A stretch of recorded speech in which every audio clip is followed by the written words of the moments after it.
Baik, Assalamualaikum warahmatullahi wabarakatuh. Perkenalkan, nama saya Mufli dengan NIM 2202 1150 1001 akan mempresentasikan tentang studio perencanaan arsitektur keempat saya, yaitu bangunan Cinema Center yang saya beri nama Celestium Cinema.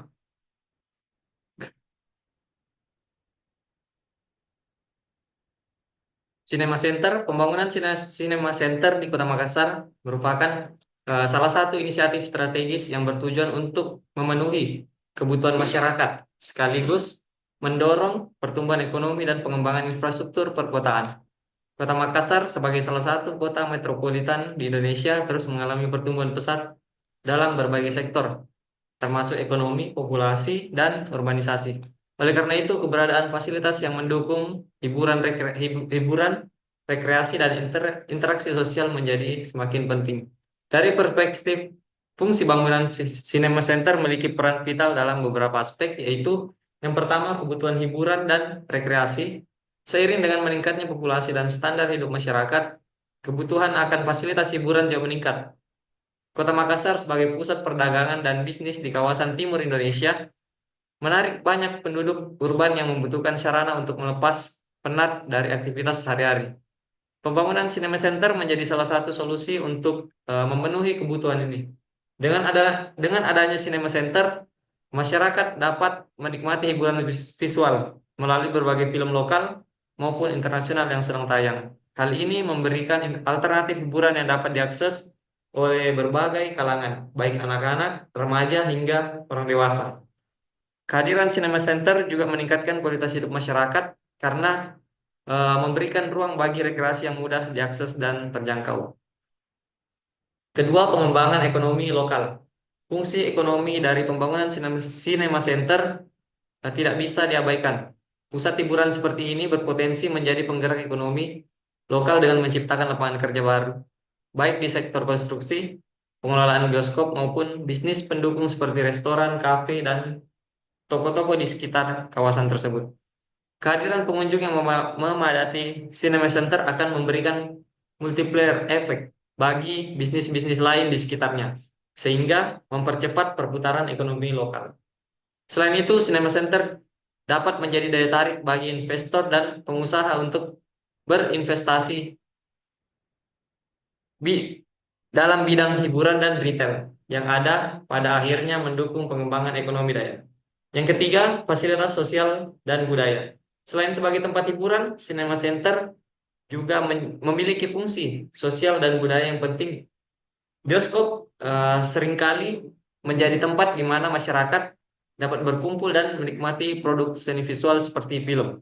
Film-film yang diputar di bioskop dapat memiliki dampak edukatif dan inspiratif yang membantu memperkaya pengetahuan dan apresiasi masyarakat terhadap berbagai isu sosial, budaya, dan moral. Misalnya, film-film lokal yang menggambarkan tradisi, budaya, atau sejarah-sejarah Makassar dan Sulawesi Selatan dapat membantu masyarakat lokal, terutama generasi muda, untuk lebih mengenal dan menghargai warisan budaya mereka sendiri.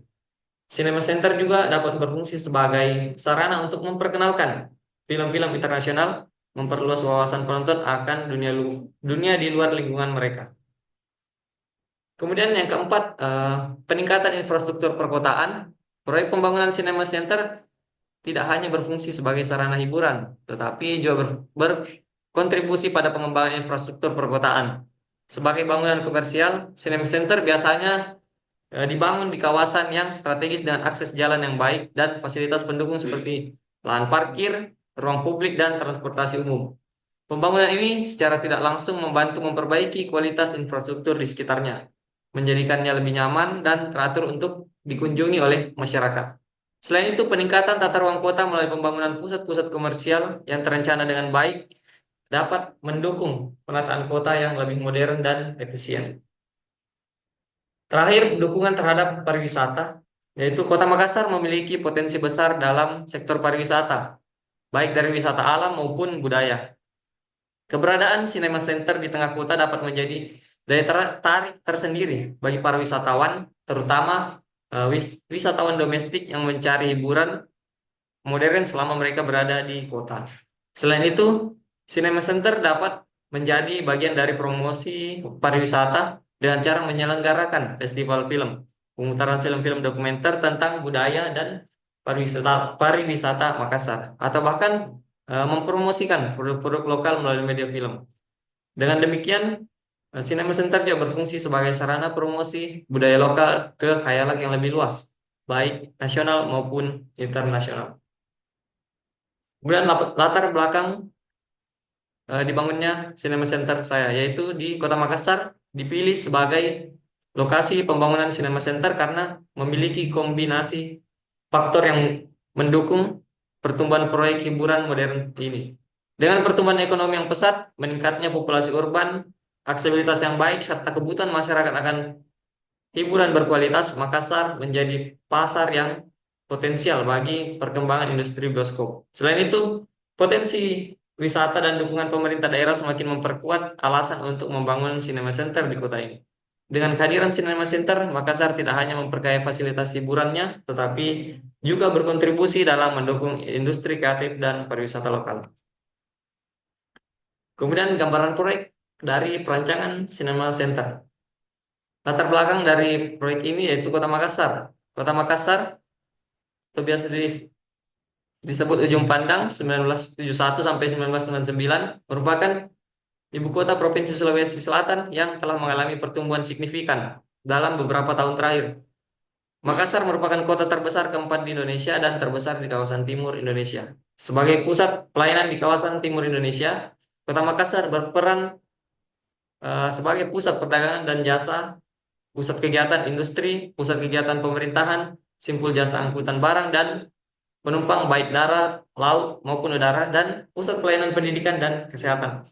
Pertumbuhan Kota Makassar yang pesat telah menimbulkan kebutuhan akan sarana hiburan yang layak termasuk Cinema Center sebagai solusi untuk memenuhi permintaan akan sarana hiburan yang modern dan berkualitas. Fenomena ini dipicu oleh urbanisasi yang tinggi, di mana banyak penduduk dari wilayah pedesaan bermigrasi ke kota mencari peluang ekonomi dan pendidikan. Seiring dengan itu, Kota Makassar juga mengalami perkembangan ekonomi kreatif yang signifikan. Dengan perkembangan tersebut, pembangunan Cinema Center menjadi pilihan yang populer karena efisiensi lahan dan fasilitas yang ditawarkan, sehingga dengan dibangunnya Cinema Center ini dapat menjadi solusi yang tepat. Kemudian, adapun rumusan masalah dari pembangunan proyek ini, bagaimana wujud rancangan bangunan Cinema Center di daerah tersebut mampu memberikan sarana hiburan yang berkualitas serta kenyamanan bagi pengunjung melalui pengelolaan tata ruang luar, tata ruang dalam, dan tampilan fasad yang akan dirancang pada bangunan tersebut. Perancangan bangunan Cinema Center ini dibuat berdasarkan pendekatan futuristik. Kemudian adapun tujuan dan sasaran dari pembangunan proyek ini yaitu pertama, memenuhi kebutuhan akan sarana hiburan yang layak bagi penduduk Kota Makassar, termasuk mahasiswa, pekerja, dan keluarga dengan berbagai tingkat pendapatan. Yang kedua, meningkatkan standar hidup masyarakat dengan menyediakan fasilitas modern dan infrastruktur yang memadai. Yang ketiga, meningkatkan kualitas ruang kota dengan menawarkan desain arsitektur yang estetis, penataan ruang terbuka hijau, dan integrasi dengan lingkungan sekitar. Memfasilitasi mobilitas penduduk, Cinema Center berada di lokasi yang strategis yang memberikan akses yang baik ke transportasi umum, pusat perbelanjaan, sekolah, kampus, dan tempat-tempat lainnya. Kemudian adapun analisis lokasi, detail lokasi yaitu berada di Sulawesi Selatan, tepatnya di Kota Makassar, Kecamatan Tamalandrea. Untuk dasar pertimbangan pembangunan proyek ini yaitu RT RW Kota Makassar, utilitas Kota Makassar, aksesibilitas, dan potensi site. Untuk kriteria peruntukan lahan kawasan perumahan, perkantoran, dan hiburan. Kedua, strategis dan mudah diakses, luas lahan yang cukup, ketersediaan jaringan air bersih, ketersediaan listrik dan jaringan, serta dilalui riol kota atau drainase. Untuk potensi dari lokasi ini yaitu dekat dengan banyak pusat perbelanjaan, dekat dengan banyak tempat peribadatan, dekat dengan banyak kafe, restoran, dan rumah makan, dekat dengan pengisian bahan bakar. Dan analisis lokasi di bagian sosial dan budaya. Analisis mayoritas penduduk penduduk di Kecamatan Tamalan Ria beragama Islam. Persentase penganut agama Islam sebanyak 95,13%, Protestan, Katolik, Hindu, dan Buddha sebanyak 4,87%. Menekankan bahwa budaya dan perilaku sosial tidak dapat dilepaskan dari konteks historis dan geografis. Dengan kata lain, untuk menganalisis sesuatu sosial budaya penting untuk mempertimbangkan faktor lokal dan global sehingga hal tersebut berpengaruh terhadap lingkungan sekitar.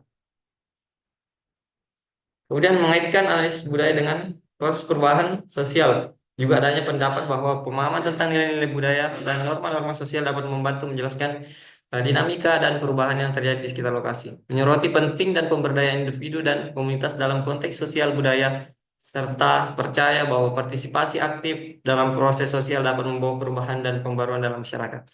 Untuk jumlah penduduk di Kota Makassar sebanyak 1.704.930.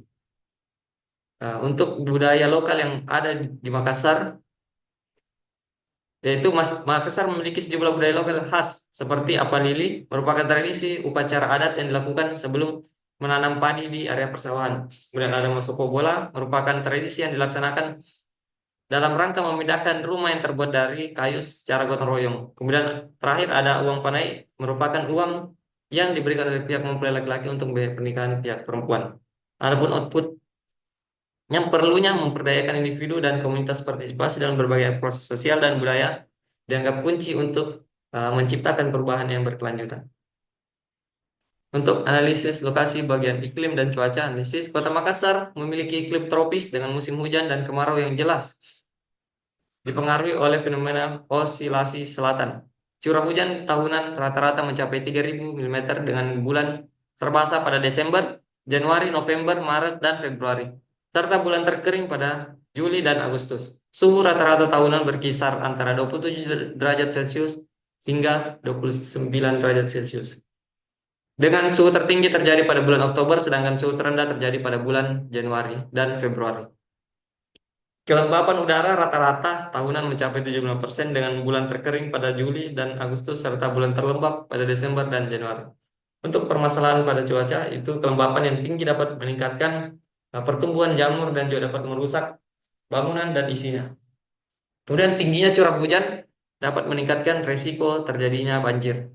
Output dari permasalahan itu meningkatkan sistem penghawaan agar tingkat kelembapan dapat berkurang, kemudian meningkatkan elevasi lahan dan mengoptimalkan utilitas untuk mencegah kerusakan dari banjir. Kemudian penambahan vegetasi di sekitaran bangunan untuk menciptakan udara sejuk dari angin yang bersifat eksternal untuk mereduksi polusi.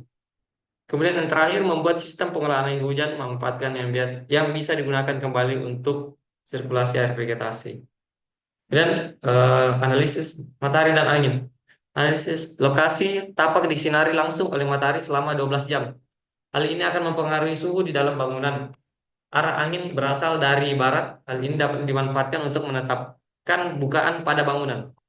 Kemudian untuk potensi, cahaya matahari dapat dimanfaatkan sebagai pencahayaan alami dalam bangunan. Angin segar dapat dimanfaatkan sebagai penghawaan alami. Untuk permasalahan, yaitu cahaya matahari yang berlebihan dapat meningkatkan suhu dalam bangunan. Kemudian angin yang kencang dapat membuat bangunan menjadi tidak stabil. Untuk outputnya sendiri, angin yang berhembus dari arah barat berpotensi untuk penghawaan alami pada bangunan. Kemudian tidak menghadapkan langsung depan bangunan dengan matahari sore dan penggunaan secondary skin pada bangunan. Kemudian analisis lokasi kebisingan.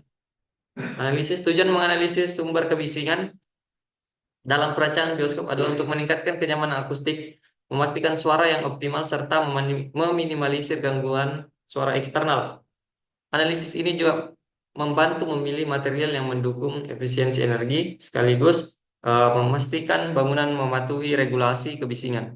Dengan demikian, perancangan yang efektif dapat menciptakan lingkungan yang nyaman, fungsional, dan sesuai standar bagi pengguna. Sumber kebisingan pada lokasi tersebut disebabkan oleh kendaraan di mana jalan Perintis Kemerdekaan merupakan jalan provinsi yang sering terjadi kemacetan, dan untuk jalan Perintis Kemerdekaan tidak terlalu menimbulkan kebisingan dikarenakan jalan tersebut jarang dilalui oleh kendaraan. Untuk outputnya sendiri, yaitu dengan cara mengatasi masalah kebisingan dalam perancangan bioskop atau cinema center ini meliputi penggunaan material peredam suara, kemudian penataan ruang yang optimal, pemakaian kaca berlapis dan dinding tebal, serta pintu dan jendela kedap suara. Selain itu, penting untuk memilih sistem ventilasi dan VAC yang tenang, serta merancang penyerapan dan distribusi suara yang baik. Dan langkah-langkah ini kebisingan dapat diminimalisir sehingga menciptakan lingkungan yang nyaman dan fungsional. Kemudian aksesibilitas. Untuk analisis ada 3 akses lokasi dari site yang dimana akses tol bagi kendaraan yang dari bandara, akses sebelum jalur utama site yaitu jalan alternatif Perintis Kemerdekaan, dan terdapat beberapa halte bus di sekitaran seperti halte bus di Jalan Perintis Kemerdekaan dan halte bus di Ramayana Mall. Site dapat diakses oleh kendaraan umum seperti bus, transportasi online, dan kendaraan pribadi. Untuk outputnya sendiri berasal dari fasilitas yang tersedia. Perkiraan jumlah pengunjung dapat dihitung untuk menilai apakah lokasi ini akan mendapatkan cukup banyak kunjungan untuk menutupi biaya operasional dan membuat lahan parkir yang luas untuk menghindari kendaraan yang parkir di pinggiran jalan yang menyebabkan kemacetan. Kemudian untuk utilitas, dari analisis di depan site atau sebelah barat site terdapat saluran induk yang dapat digunakan sebagai saluran pembuangan. Kemudian pasokan energi listrik pada site ditunjang dengan adanya beberapa tiang listrik yang berada di depan site. Kemudian untuk outputnya sendiri, aliran induk di depan atau sebelah barat site digunakan sebagai saluran pembuangan dengan menambah sistem penyaringan limbah, air, dan saluran di sekitar site. Difungsikan sebagai saluran drainase air hujan. Kemudian untuk analisis site, ukuran dan regulasi. Rencana tata ruang wilayah Kota Makassar berperan sebagai alat untuk mewujudkan keseimbangan pembangunan antar wilayah dan kesinambungan pemanfaatan ruang di Kota Makassar. Berdasarkan data yang tercantum dalam Peraturan Daerah Kota Makassar tentang ketentuan pembangunan sebagai berikut, yaitu RTH, ruang terbuka hijau, GSB garis simpanan bangunan, KLB koefisien lantai bangunan, KDB koefisien dasar bangunan. Untuk RTH sendiri, yaitu luas lahan dikali 30%, GSB luas lahan dibagi 2 di tambah 1, kemudian untuk KLB luas lahan dikali 15, dan KDB luas lahan dikali 60%. Kemudian untuk topografi di site jenis tanah, di Indonesia ultisol tersebar di beberapa pulau dan ditemui sebagai lahan kering di Kalimantan, Sulawesi, Papua, dan sebagian kecil di Jawa Barat. Untuk itu penggunaan pondasi yang panjang perlu diterapkan. Elevasi site lebih rendah 1,15 meter dibanding jalan utama di sebelah barat site. Kemudian untuk menanggulanginya, menambah atau menimbun tanah agar rata dengan jalan utama. Kemudian di analisis site, iklim dan cuaca. Iklim dalam setahun itu panas dan hujan datang secara silih berganti dengan persentase yang tinggi antar keduanya. Untuk itu, desain bangunan harus merespon keadaan iklim dan cuaca, harus tetap menjaga keamanan dan kenyamanan di dalam baik hujan maupun panas. Untuk rata-rata suhu panas tertinggi mencapai 33 derajat Celcius yang terjadi pada 19 September dan suhu dingin terendah mencapai 22 derajat Celcius pada 8 Agustus. Untuk respon dari itu memaksimalkan bukaan atau ventilasi alami untuk penghawaan atau penyejuk alami pada bangunan. Dapat juga memasangkan shield ceiling sebagai penyejuk ruangan dengan konsumsi energi rendah. Penggunaan pada panel kaca besar dapat membawa masuk cahaya matahari untuk penghangat alami. Kemudian curah hujan tertinggi terjadi pada awal bulan Desember sampai awal bulan Februari. Untuk itu memastikan kemiringan atap yang sesuai sehingga air hujan tidak mengenang pada atap. Kemudian elevasi site yang harus lebih tinggi daripada jalan utama agar air dapat mengalir keluar menuju rel kota. Kemudian analisis site matahari dan angin. Di pagi hari cahaya matahari akan menyinar langsung dari sisi timur bangunan, kemudian terlebih karena tidak terdapat bangunan di sebelah timur. Di siang hari matahari berada tepat di atas site, dan di sore hari cahaya matahari senja akan menyinari di sisi barat bangunan secara langsung. Oleh karena itu penggunaan arsitektur Vince pada fasad guna memberikan pembayangan dan meminimalisir masuknya panas matahari berlebih, terutama di sisi timur dan barat bangunan. Untuk kecepatan angin, kecepatan angin paling tinggi adalah pada akhir bulan Juni hingga awal September. Pada akhir bulan Desember sampai akhir bulan Februari yang dominan berhembus dari arah timur dan barat. Untuk itu untuk mencegahnya memaksimalkan bukaan pada sisi timur dan barat bangunan guna memaksimalkan penghawaan dan pendinginan alam. Kemudian analisis site bagian vegetasi dan populasi udara dan suara. Sumber populasi dan udara suara berasal dari jalan di sebelah barat site. Asap kendaraan bermotor disertai dengan suara bising yang mereka hasilkan. Oleh karena itu penambahan pepohonan dan drywall.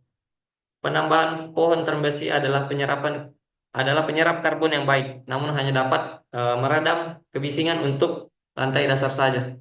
Untuk lantai yang lebih tinggi, drywall adalah salah satu solusinya. Untuk vegetasi pada saya terdapat banyak pohon pisang dan semak, terdapat juga pohon jagung yang ditanam salah seorang warga setempat. Selain itu terdapat banyak lagi tumbuhan liar di sekitar saya. Untuk kebisingan, eh, dari analisis sumber kebisingan berasal dari jalan alternatif perintis kemerdekaan yang diakibatkan oleh kendaraan. Hal ini harus diantisipasi dengan baik. Kebisingan dari luar tapak akan sangat mengganggu aktivitas pada bangunan. Untuk output peletakan bangunan agak dijauhkan dari sumber kebisingan, kemudian pengoptimalan vegetasi arimbun untuk meredam sumber kebisingan dari luar tapak, kemudian mengoptimalkan akustik pada bangunan untuk meredam kebisingan. Untuk respon dari itu sendiri, yaitu penanaman pohon palem sebagai tanaman untuk peneduh dan penggunaan penunjuk jalan. Kemudian bisa menanam pohon akasia sebagai tanaman peredam kebisingan. Kemudian tanaman kiara payung sebagai tanaman peneduh untuk di taman. Kemudian pohon terakhir itu ada cemara kipas sebagai tanaman peneduh pada belakang bangunan. Adapun untuk view dari site itu sendiri, view kanan, depan, kiri, dan belakang. Kemudian untuk zoning dari site itu, zona publik, area yang dapat diakses publik atau umum seperti jalan raya dan fasilitas umum ditandai dengan warna kuning. Kemudian zona privat atau area yang sepenuhnya terbatas dan terisolasi dari akses publik yang ditandai dengan warna merah. Kemudian zona semi privat, area yang memiliki tingkat akses terbatas atau terkendali mungkin memerlukan izin atau pembayaran masuk, itu ditandai dengan warna biru. Kesimpulan bahwa suatu lokasi site harus mempunyai zoning site yang terdiri dari ruang publik, privat, dan semi privat. Kemudian utilitas dari site sendiri, di depan site atau sebelah barat site terdapat saluran induk yang dapat digunakan sebagai saluran pembuangan. Kemudian pasokan energi listrik pada site ditunjang dengan adanya beberapa tiang listrik yang berada di depan site. Kemudian untuk output dari analisis tersebut, saluran induk di depan atau sebelah barat site digunakan sebagai saluran pembuangan dengan menambah sistem penyaringan limbah air, dan saluran di sekitar site difungsikan sebagai saluran drainase air hujan. Adapun konsep bentuk dari bangunan saya yaitu penggunaan bentuk geometri dari bulat dan juga kotak yang kemudian digabungkan sehingga membentuk lekukan bulatan dan menjadi bentuk bangunan seperti ini. Kemudian untuk besaran ruang, kemudian terdapat konsep diagram bubble lantai 1 dan diagram bubble lantai 2. Adapun diagram matriks dari bangunan saya. Kemudian konsep struktur. Bangunan saya menggunakan pondasi dan kolom.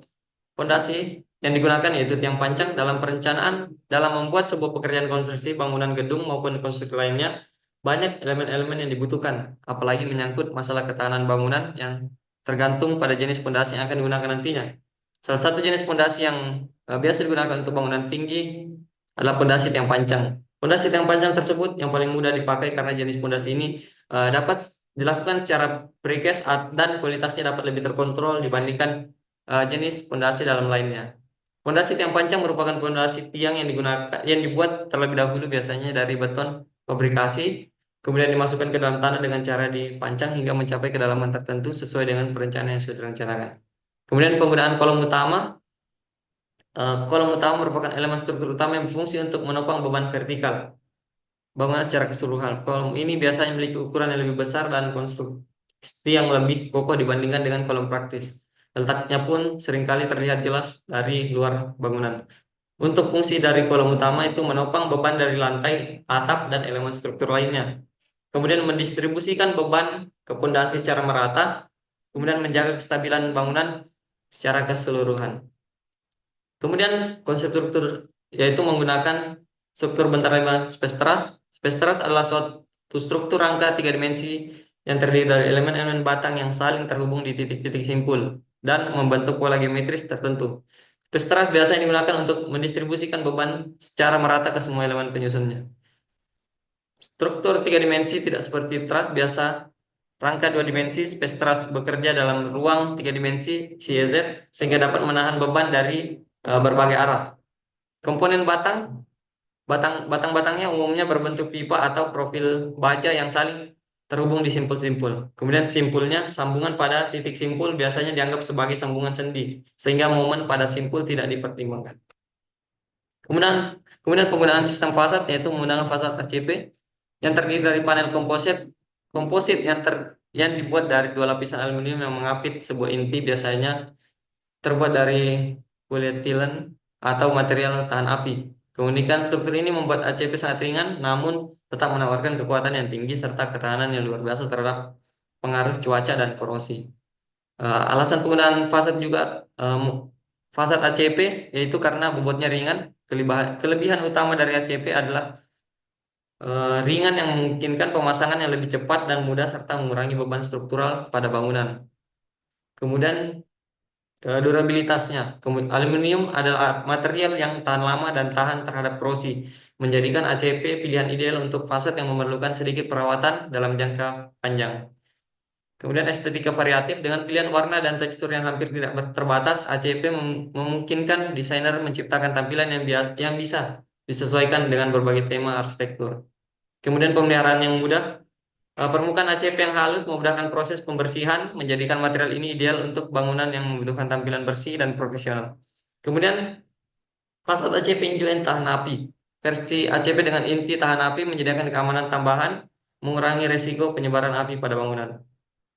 Kemudian di fasad bangunan ini terdapat kaca, yaitu kaca memiliki peran penting dalam proyek konstruksi bangunan modern. Kaca digunakan untuk menambah nilai estetika, memberikan insulasi dan privasi, serta meningkatkan efisiensi energi. Berbagai jenis kaca digunakan dalam konstruksi masing-masing memiliki sifat dan keunggulan uniknya.